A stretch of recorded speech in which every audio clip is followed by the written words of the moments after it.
성탄절을 맞이하여 하나님의 은혜와 사랑과 축복이 귀한 예배에 참석한 모든 성도들에게 그리고 가정과 사업 위에 항상 함께 하시기를 주님의 이름으로 기원합니다. 아멘. 오늘 우리가 읽은 말씀을 통해서 예수님이 오신 목적이라고 하는 말씀을 가지고 함께 은혜를 나누고자 합니다. 여러분, 말씀을 나누기 전에 한번 제가 물어보겠습니다. 오늘 이 자리에 왜 나오셨습니까? 오늘 이 자리에 왜 나오셨습니까? 물론 사람들마다 생각이 다를 수 있겠습니다만 한 가지 분명한 것은 우리들은 예수님의 탄생을 축하하며 하나님 앞에 거룩한 예배를 드리기 위해서 나온 것입니다. 아멘. 이와 같은 목적이 분명해야 하나님이 기뻐하시는 일을 할 수가 있습니다.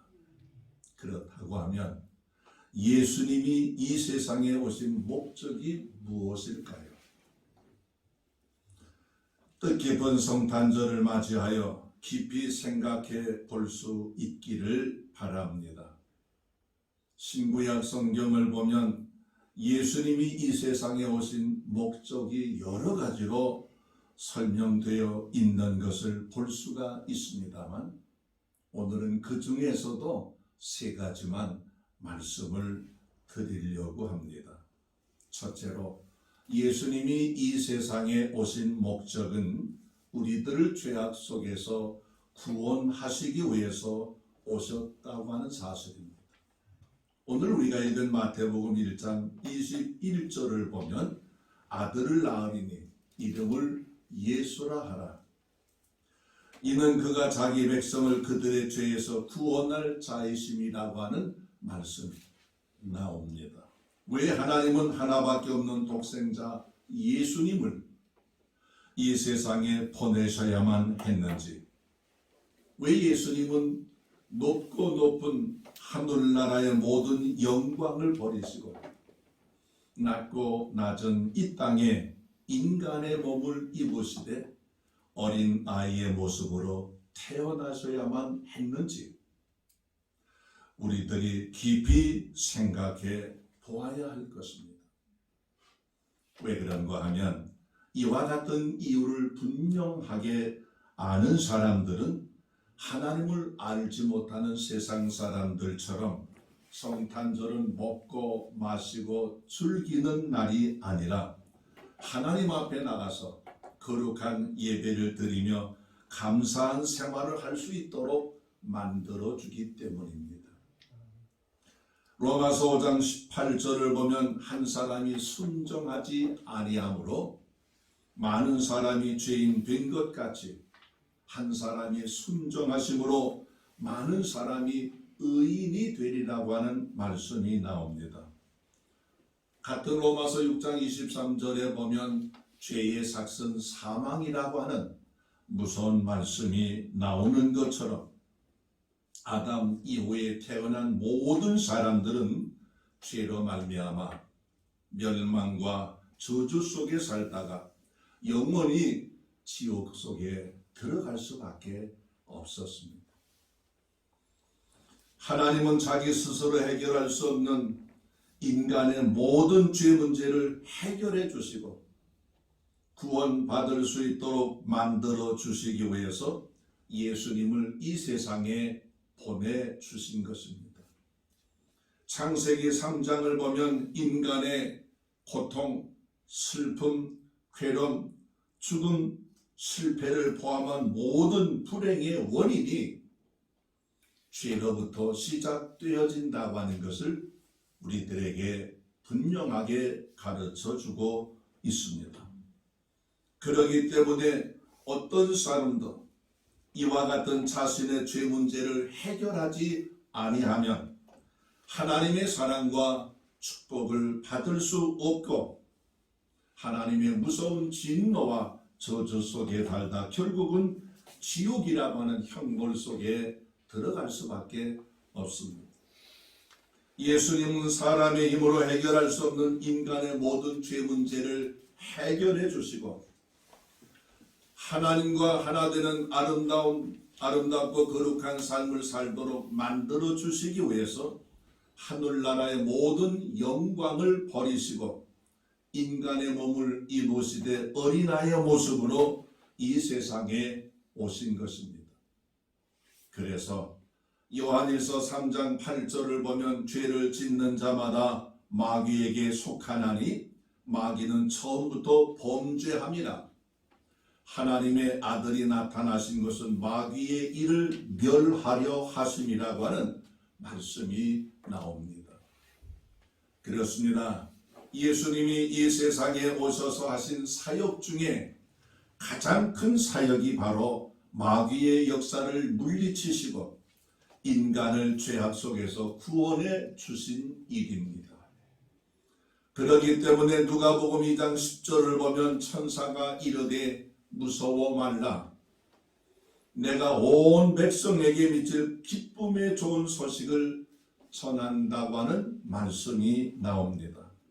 예수님은 죄로 인하여 멸망과 저주 속에서 살아갈 수밖에 없는 불행한 인간을 구원해 주시고 예수 믿는 사람들마다 모든 죄 사함을 받고 영원한 천국을 바라보며 살아갈 수 있도록 만들어 주시기 위해서 이 세상에 오셨다고 하는 사실입니다. 두 번째, 예수님이 이 세상에 오신 목적은 섬김의 본을 보여주시기 위해서 오셨습니다.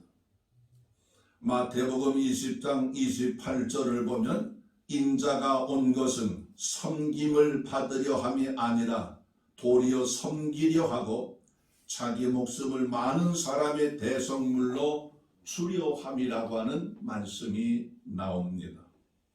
그런가 하면 요한복음 13장 15절을 보면 내가 너희에게 행한 것 같이 너희도 행하게 하려 하여 내가 본을 보였다고 하는 주님의 말씀도 나옵니다. 마태복음 20장에 나오는 말씀은 예수님이 고난을 당하시고 십자가에 못 박혀 돌아가시기 위해서 마지막 예루살렘으로 올라가실 때 세베대 어머니로부터 자기 두 아들을 예수님의 나라가 임하게 되어질 때 좌우의 중요한 자리를 차지할 수 있도록 만들어 달라는 인사청탁을 받았을 때 예수님이 하신 중요한 말씀입니다. 이 세상의 모든 사람들은 지금도 세베대의 어머니와 같은 세상적인 마음을 가지고 다른 사람들보다 앞서가려고 하며 높아지려고 하며 더 많은 것을 소유하려고 수단 방법을 가리지 않고 있습니다. 이와 같은 사람들에게 예수님은 매우 역설적인 말씀을 해 주셨습니다. 높고자 하는 자는 낮아져야 할 것이요 낮고자 하는 자는 높아질 것이며 얻고자 하는 자는 잃을 것이요 잃고자 하는 자는 얻을 것이다. 자기를 위해서 살고자 하는 자는 죽을 것이요 나를 위해서 죽고자 하는 자는 살 것이라고 말씀을 해 주셨습니다. 예수님의 말씀 속에 참된 진리가 있고 진정한 삶의 의미가 있음에도 불구하고 오늘 우리들이 이런 사실을 깨닫지 못하고 하나님을 알지 못하는 세상 사람들처럼 잘못된 생활하는 경우들이 얼마나 많습니까? 그러면 왜 예수 믿는 사람들에게 남을 섬기는 생활이 그렇게 중요하다고 말할 수 있을까요? 한마디로 주님의 거룩한 뜻을 따르기 위해서입니다. 고린도후서 5장 17절을 보면 그리스도 안에 있으면 새로운 피조물이라고 하는 말씀이 나옵니다. 예수님을 알지 못했던 사람들이 예수님을 알고 믿음으로 구원받은 모든 사람들을 가리켜서 예수님으로 말미암아 새로운 피조물이 되었다고 말씀해 주시는 것을 볼 수가 있습니다. 그렇습니다. 우리가 예수님을 알지 못할 때는 어둠 속에 살던 사람이었지만 예수님을 통해서 빛에 속한 사람이 되어졌습니다. 예수님을 알지 못할 때는 마귀에게 속한 사람이었지만 예수를 믿음으로 말미암아 우리는 하나님께 속한 사람들이 되어진 것을 볼 수 있습니다. 예수 믿기 전에는 멸망과 저주의 대상이 되어졌지만 이제 예수 믿음으로 말미암아 하나님의 사랑과 축복을 받는 믿음의 자녀들이 되어졌기 때문에 그리스도 안에 있으면 새로운 피조물이라고 말씀해 주신 것입니다. 이와 같은 특권을 입은 사람들에게 하나님이 주신 첫 번째 중요한 내용이 교훈이 고린도후서 5장 18절로 20절의 말씀을 보면 기록되어 있는 것을 볼 수가 있습니다. 그것은 바로 하나님과 화목해 할 뿐만 아니라 다른 사람들과의 관계 속에서도 화목하게 하시는 직책을 우리들에게 주셨다는 말씀이 나옵니다. 그 18절, 19절, 20절 짧은 세 구절 속에 화목이라고 하는 말씀이 5번이나 기록이 되어 있는 것을 볼 수가 있습니다. 그것은 예수 그리스도로 말미암아 새로운 피조물로 바뀌어진 그리스도인들에게 이 생활이 중요하다고 하는 것을 가르쳐주는 말씀인 줄 압니다. 이와 같은 하나님의 말씀을 이루려고 하면 예수님처럼 구체적으로 남을 섬기는 삶을 통해서만 이루어질 수가 있다고 하는 사실입니다. 같은 가정이요, 같은 교회라도 항상 시끄럽고 부끄러운 가정과 교회가 있는가 하면 같은 가정과 같은 교회라도 아름답고 화평한 가정과 교회가 있는 것을 볼 수 있습니다. 무엇이 이렇게 다른 결과를 가져오게 만들어 준다고 생각을 하십니까? 무슨 제도나 또는 조직이나 혹은 환경에 따라서 결정되어진다고 생각하십니까? 아닙니다. 예수님의 말씀처럼 남을 섬기려는 겸손한 삶을 사느냐, 아니면 섬김을 받으려고 하는 교만한 삶을 사느냐에 따라서 서로 다른 결과를 가져오게 만들어준다고 하는 것을 알 수 있습니다. 돌아가신 한경진 목사님이 신학교에 오셔서 예배를 드릴 때 하신 말씀 중에 이런 말 하셨습니다. 교회 안에는 언제나 양과 염소가 있는 것처럼 섬김을 받으려고 하는 사람과 섬기려고 하는 두 종류의 사람들이 함께 공존해 있다는 것입니다. 문제는 섬김을 받으려고 하는 사람이 많은 교회냐, 섬기려고 하는 사람들이 많으냐에 따라서 교회의 모든 환경, 분위기가 달라지게 되어진다는 것입니다. 아무리 큰 교회라도 섬기려고 하는 믿음의 자세를 가지고 있는 성도들이 많은 교회는 화평하게 되고 화목하게 되고 연합과 일치를 가져오기. 그러나 아무리 작은 교회라도 섬길 줄을 모르고 섬김만 받으려고 하는 사람들이 많은 교회는 바람 잘 날이 없다. 한경진 목사님이 자신의 교회는 물론이거니와 목회하시는 과정 속에서 주변에 있는 많은 교회들을 볼 때 이런 사실들을 경험해 볼 수 있었다고 말씀해 주셨습니다. 문제는 내가 지금까지 어떤 믿음의 자세를 가지고 살아왔는가? 여러분 한번 생각해 볼 수 있게 되어지기를 바랍니다. 섬길 줄 모르고 오히려 섬김만 받으려고 하는 생각을 가지고 있지는 않았었는지 우리 한번 생각해 볼 수 있기를 바랍니다.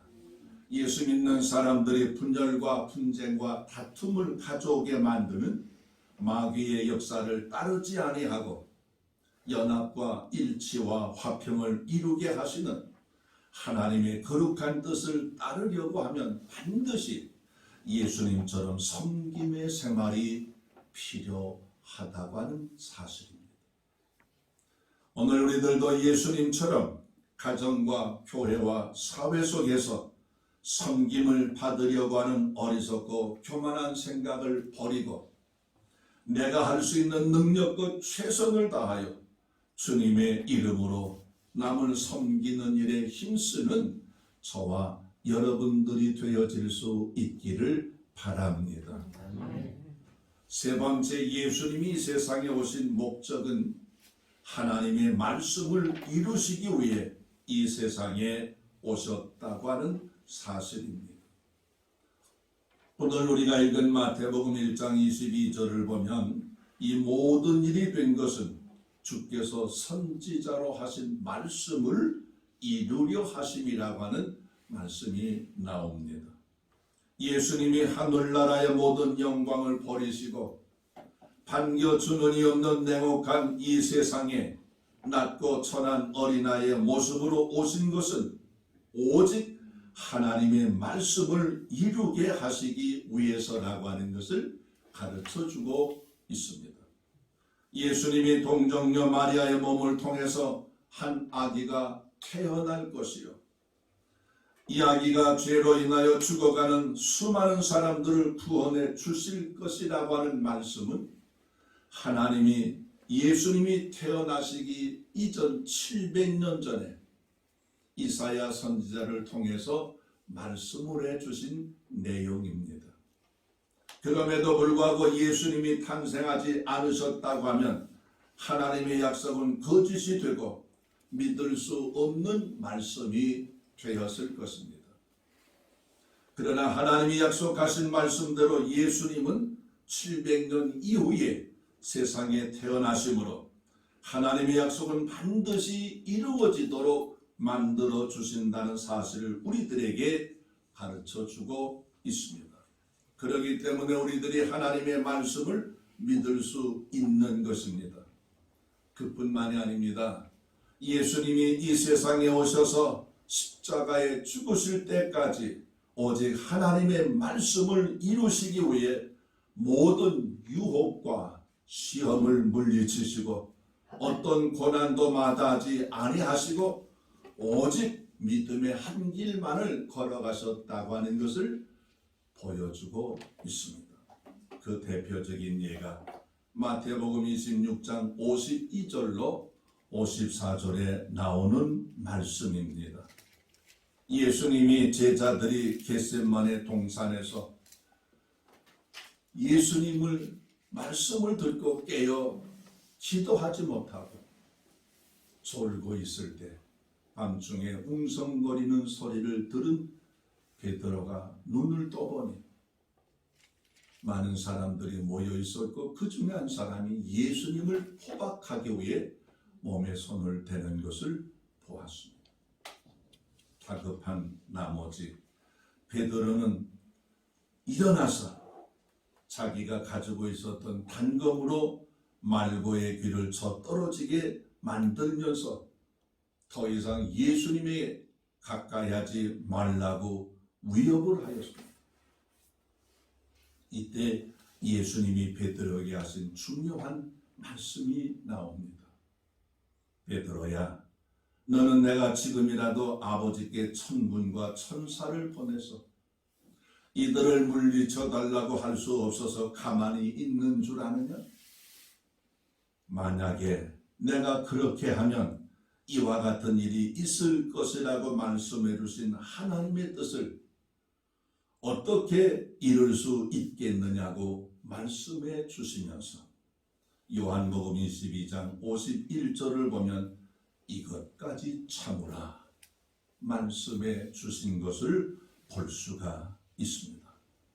저는 이 요한복음 22장 51절의 말씀이 38년 동안 남촌교회에서 목회를 하며 어렵고 힘들 때마다 얼마나 많은 위로와 힘을 얻도록 만들어 주었는지 모릅니다. 여러분, 하나님의 거룩하신 뜻을 이루어 드리기 위해 예수님은 모든 고난은 억울함도 끝까지 참고 인내하신 것처럼 오늘 우리들도 주님의 뜻을 따라가기 위해 겪을 수밖에 없는 여러 가지 어려움이 있다 할지라도 원망하거나 불평하거나 낙심하거나 좌절하지 말고 이 말씀 늘 기억하시면서 끝까지 참고 승리하는 저와 여러분들이 되어질 수 있기를 바랍니다. 예수님은 거룩하신 하나님의 뜻을 이루어 드리기 위해서 십자가의 고난과 죽음도 회피하지 아니하셨고 끝까지 참고 인내하신 것처럼 오늘 우리들도 하나님의 거룩하신 뜻을 이루어 드리기 위해서라고 하면 자신의 어떤 희생이나 수고도 마다하지 않고 끝까지 참고 인내하는 아름다운 삶을 살아가는 우리 성도들이 되어질 수 있기를 바랍니다. 요한복음 6장 38절을 보면 예수님은 자신의 목적을 이루시기 위해서 이 땅에 오신 것이 아니라 철저하게 자신을 희생하여 하나님의 거룩하신 뜻을 이루시기 위해서 이 세상에 오셨다는 사실을 분명하게 가르쳐 주시고 있습니다. 그러기에 예수님의 탄생이 지극히 높은 곳에서는 하나님께 영광이요 땅에서는 기뻐하심을 입은 모든 사람들에게 평안하고 선포하신 줄 믿습니다. 오늘 우리들도 예수님처럼 내 자신의 삶의 모든 삶이 하나님께는 영광이 되어지고 이 세상에서 기뻐하심을 입은 사람들 가운데서 평화를 이루게 만드는 아름답고 복된 삶을 살아갈 것을 다시 한번 다짐하는 뜻깊은 성탄절이 되어질 수 있기를 바랍니다. 기도하십시오.